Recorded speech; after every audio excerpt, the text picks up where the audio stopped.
About 7 years ago, I spent the second half of Pesach with my family in Los Angeles. At the conclusion of the holiday, there was incredible excitement that we were once again going to be able to eat chametz, and we ordered fresh, hot pizza from the pizza shop. Now, Sender, as most of you know, has many allergies, and he was not able to participate in the excitement of eating the chametz. But what was exciting for him, he was finally able to eat rice. Now, we got a picture right here. You can see of Sender Edelman. Let's go this way. All right. That's Sender Edelman enjoying his rice after the holiday of Pesach. And we kind of felt a little bit bad that everyone is having some, pizza, cookies, donuts, something like that. And all that Sender's able to have is rice. And then we discovered that in Los Angeles, there's an allergy-friendly bakery that is kosher certified, that he's able to have every single thing on the menu. So the next day, we took him to this bakery, and you can see the joy that he has on his face as he's able to eat donuts, cupcakes, all kind of stuff.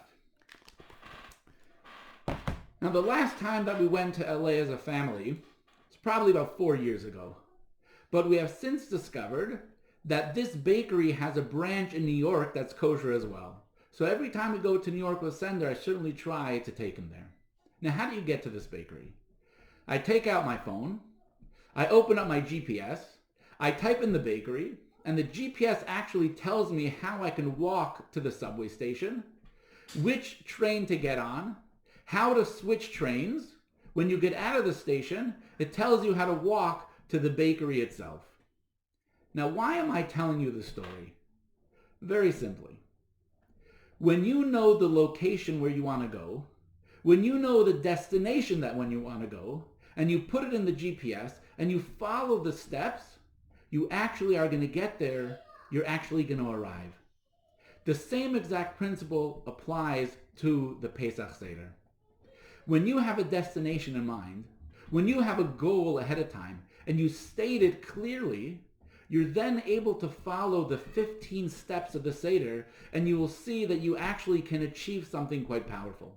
So I wanted to spend the next few minutes discussing how you can get the most out of your Seder by stating the goal at the Seder at the beginning and following each of those steps. So what is the goal of the Pesach Seder? The goal of the Seder is to truly free yourself of what's holding you back. To actually be able to eliminate from your vocabulary the word, I can't, I have no time, I'm not able, I can't afford it. The goal of the Seder is to truly experience liberation and freedom and to achieve and to succeed in all that you want to do, especially in the areas of increasing and enhancing Yiddishkeit in your life.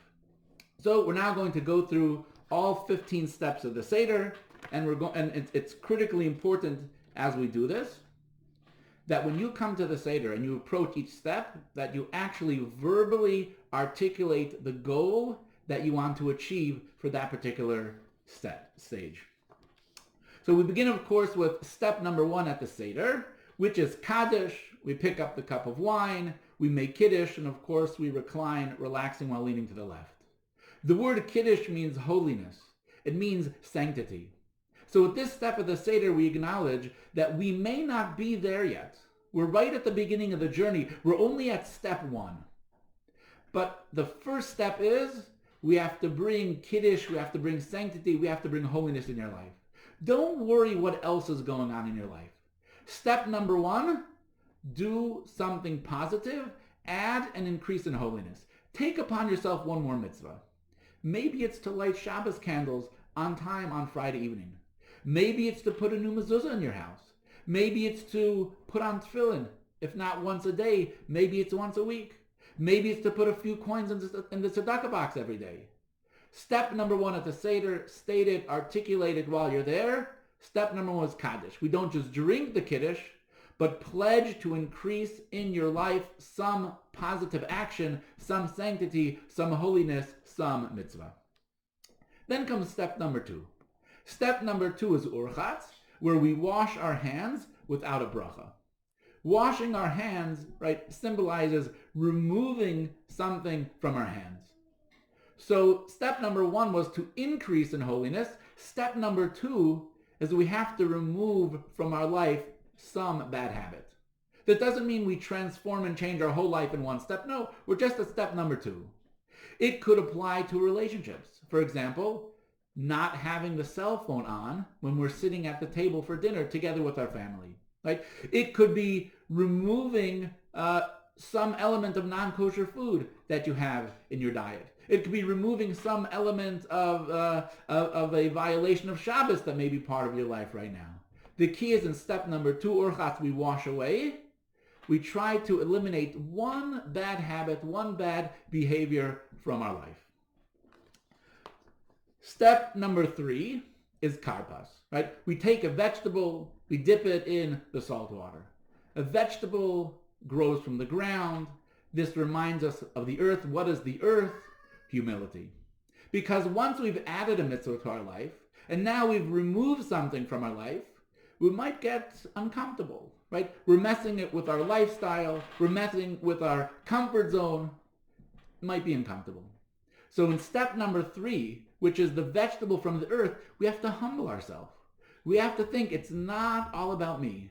I'm here for a greater purpose. There's a bigger picture. I'm doing this for my family. I'm doing this for Hashem. We have to get, in step number 3 of karpas, it's all about humility, where we have to think it's not about me, but it's something that's bigger and greater than me. It's all about humility. Next, we move to step number 4 of the Seder, which is called yachatz. During yachatz, we break the binel matzah. We take the larger half, we set that aside for the afikomen. And this is an actual critical step of the Seder. And again, we have to articulate this, we have to recognize it, we have to verbalize it. The only way that we are going to make progress in life, the only way that we are going to succeed, is if you schwitz a little bit. That's the only way that you succeeded when you were in college. That's the only way that you're going to succeed at the office. That's the only way that you succeed in relationships. That's the only way that you're going to succeed in the gym. If you don't break yourself, if you don't go out of your comfort zone, and I don't just mean out of your comfort zone, if you don't actually make yourself uncomfortable in the pursuit of a higher goal, you're simply never going to reach it. So in this, the 4th step of yachatz, we don't just get uncomfortable, but choose something. One item, one mitzvah, whether it's to do or it's taking something out of your life that is going to stretch you beyond your limit, beyond your comfort zone. Break yourself in order to grow. Step 4, we have to pledge to resolve. We have to schwitz a little bit. Then comes step number 5, which is magid. Magid is where we ask the 4 questions. We tell the story about the Exodus from Egypt in great detail. The message of the step of Magid is, we have to learn. We have to ask questions. We have to dive into the sea of Talmud, the sea of Jewish literature, of Torah. There's so much more. Be curious. The section of Magid is laid out so beautifully. It's so clear. It's so easy to understand. Question and answer format. So we have to introduce things into our life. We have to take things into our life. We have to go beyond what is comfortable for us. But it's so critical and important. Engage in the process of learning, and you'll see how enjoyable and how satisfying it is. There is nothing more powerful than knowledge. Knowledge is power. There's nothing more powerful in our Jewish life than Jewish knowledge. Pledge, resolve, make a schedule. It's time to plug in and to learn, and that is the step of Magid. And you see how the step of Magid concludes with a cup of wine, where we drink while reclining to our left. The blessing is all about liberation, because the Jew that is learned, the Jew that's knowledgeable, can relax, can experience freedom, can experience joy with that second cup of wine at the end of the section of Magid. The next step is called rachza. Now we wash our hands in preparation for eating matzah, but we do make a bracha this time. Because this time we are not washing our hands to remove something that's an obstacle for us. Rather, we're washing our hands in preparation to ascend, to come higher in the realm of holiness and the realm of spirituality. We're at a state where we have learned, we've studied, we've done magid, we're learning in our life. All of a sudden, when it comes to advancing in Torah and mitzvahs, it's easier, it's holier. We can feel the sanctity. Our hands are washed. We're ready to ascend and to do more. Then comes the steps of motzi and matzah, where we eat the matzah again while reclining. Jewish tradition teaches us that matzah represents the bread of faith and the bread of healing. It's at this point of our spiritual journey we can really recognize how we feel that the Torah, the mitzvahs that we've introduced into our life, it's healing, it's nourishing, it's satisfying, it's strengthening our faith. At this important critical step of the Seder, we reflect upon the meaning, the value, in the truest, most spiritual, soulful sense that our increased Torah and mitzvahs bring into our life. There's a satisfaction of body and soul. Next, we reach the step of maror, where we take the bitter herb and we dip it into charosas. So what does this bitter herb represent? One of the things that we struggled the most with, perhaps at the beginning of the Seder and at the beginning of our spiritual journey, is that we feel that if we start increasing in Torah and mitzvahs, and we start taking out from our life things that had brought us pleasure and enjoyment, it's a challenge. It's going to be difficult. How do we relate to our friends? How do we relate to our social circle? We're maybe limiting some of our options that we've had, and it can be a challenge. However, at this point of the Seder, at this point of following all these various steps, right, we have achieved such a profound spiritual satisfaction from the Torah and mitzvahs that we introduced in our life, that all of a sudden we cannot even imagine that we used to value and enjoy those things that we had before. We can't even imagine that we found those other things so attractive and that we didn't think that we'd ever able to give them up. In maror, we actually can feel, and we actually feel that those things were unattractive. And that makes it so much easier to move on. So it's not just that we have profound satisfaction in what we are doing, but we're able to separate and distance ourselves from the bad and unhealthy habits that we had prior to embarking on this journey of freedom that the Seder represents. The next step of the Seder is called korach. In korach, we make a sandwich where we take the matzah, we take the maror, that's also dipped into some charosas, and we eat it together. What does this represent? This represents having a unified vision for what our life should look like and is like. Previously, we may have had a work personality. We may have had a home personality. There was a personality that we had when we were with our friends. Now we have a whole new perspective.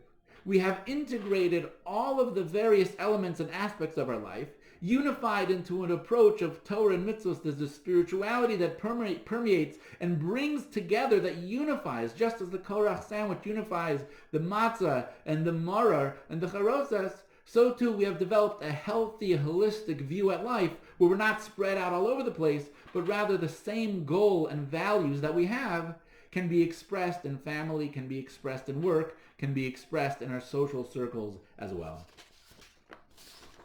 Next, we move on to many people's absolute favorite part of the Seder, which is Shulchan Aruch. In Shulchan Aruch, we eat the meal. You sit down together with your family. You have fabulous food. You sing some songs. Perhaps you have a little bit more wine as well. This represents a point where you have integrated Torah and mitzvahs into your life to the extent that you tangibly are able to experience the benefits of what it means to live a Jewish life.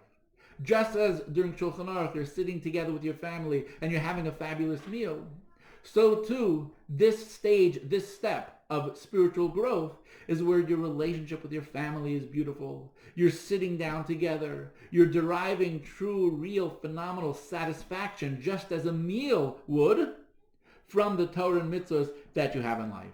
So you're getting the most out of your relationships. You're getting the most out of your work. You're getting the most out of spirituality. Why?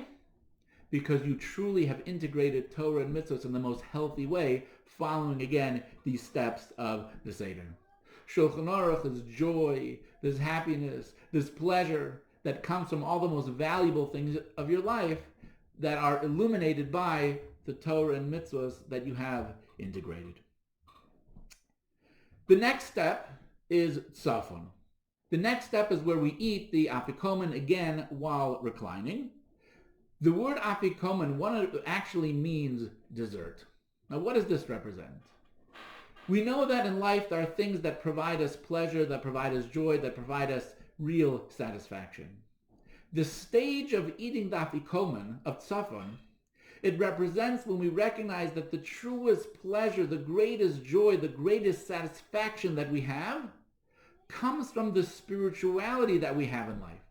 The mitzvahs that we observe, not just on our own, but together with our family. When we see our child make a bracha before they eat. When we see our grandchildren make brachas before they eat. When we can dance with them at the bar mitzvahs. When we dance at the bas mitzvahs. When we're able to walk them down the aisle for a Jewish wedding. This is what causes the greatest pleasure. It's not how much money I have in the bank. It's not how many vacation trips I went. It's not whether the Packers have won the Super Bowl. But the step of afikomen means the real dessert, the real highlight, the real pleasure and enjoyment that you have in life comes from the Torah, the mitzvahs, the spirituality, the Yiddishkeit, the nachas that you have from your family. This is the step of tzafon. The last three steps all reflect a very similar idea. The step of beirach, which is benching, expressing gratitude.